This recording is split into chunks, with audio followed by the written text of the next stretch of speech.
Thank you for joining us at xn.com for this market preview video. I'm Christina Marujos, and with me today is our lead investment analyst, Rafi, to look at the Bank of Japan policy meeting. Of course, investors, Rafi, will be eyeing this meeting on Tuesday with particular scrutiny as dollar-yen managed to break above the psychological 150 level yesterday. What should we expect from the Bank of Japan, and how much of a consideration will the exchange rate be in their decision?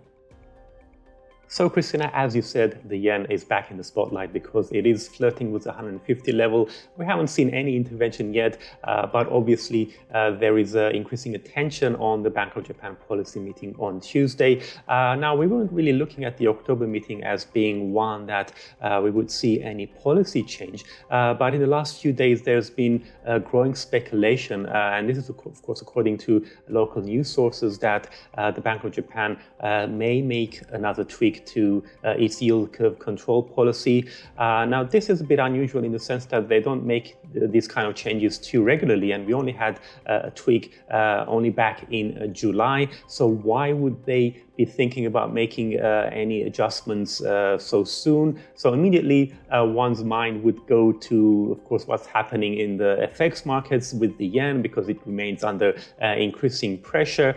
But there are other reasons, and they're not obvious to begin with, because first of all, if you look at inflation, the core CPI measure, which only excludes fresh foods, that's dropped back below 3%. Wage growth remains subdued, but this doesn't really tell the complete picture, because other metrics of underlying inflation actually remain pretty elevated, and one particular measure has reached 2% for the first time in that data series history. So there are indications there that price pressures at the very least remain elevated. But even on the wage front, we are seeing some signs that businesses are willing to make a bigger pay offer. So although this year's spring wage negotiations were kind of disappointing, there are hopes that maybe next year's round of negotiations will bring about bigger pay deals. And so there are some hopes that even on that front, things are improving. So the Bank of Japan, combined, of course, with trying to ease things when it comes to the constant intervention in the bond market to keep yields down on the one hand, and then on the other, keeping one eye on what's happening to the yen. This may be actually a good opportunity for the Bank of Japan to raise its yield cap. Last time it was raised from 0.5 to 1%, although officially the target remains 0.5%. Nevertheless, we may see this hard cap, because of course the way they're calling it is they're giving it, making it more flexible rather than actually changing the target itself. Nevertheless, a widening of the yield band is something that could actually be announced on Tuesday.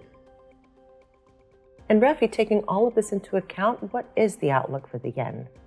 Well, the outlook for the yen for the time being remains pretty bearish, at least when it comes to against its major peer, the US dollar.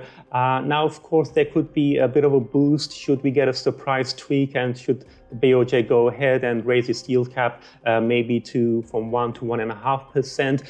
But what we've seen previous rounds from previous tweaks is that the effects have been short-lived. And what we really need to see is for the Bank of Japan to change its rhetoric to, because what we get is that they seem to be heading towards an exit from stimulus, but they're maintaining their very dovish rhetoric. So should we see maybe slight changes in language, that they're toning down that dovish rhetoric and potentially even signaling a rate increase? So that's the other speculation that we're kind of seeing at the moment, is that possibility that maybe by year end or early next year, the BoJ would exit negative interest rates. So should we get maybe some more explicit signals from Governor Ueda, that might help the yen in terms of any gains being more sustainable.